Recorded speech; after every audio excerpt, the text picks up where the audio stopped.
So our new house has got a few of these glass sliding doors. So we've got 1, 2, 3, and there's another one in the other room. And the kids leave them unlocked all the time, and I want to be able to detect if they're shut and locked. So we could put a reed switch on the frame that would tell us if it's shut, but not necessarily if it's locked. We could put a bar in the trough down the bottom there, but that means you can't get in from the outside if you need to.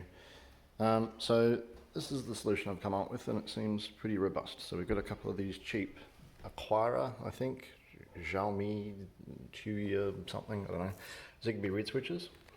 And I've stuck it to the frame there, and I don't know if you can see the little red light. When I unlock it or lock it, a little status update pings out because it's detecting a magnet that I've super glued onto the lock tongue there. So I'm not using the magnet that came with the reed, and I've got a little neodymium stuck there.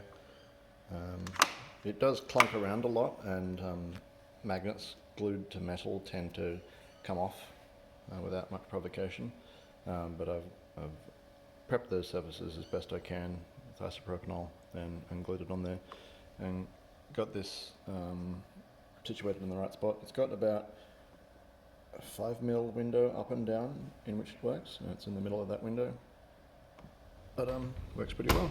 Shut the door, doesn't fire. Shut the door fully, lock it, and now it's detecting the shut and lock state. I think that should work pretty. Oops, I've stood on Michelle's quilt. I think that should work pretty well.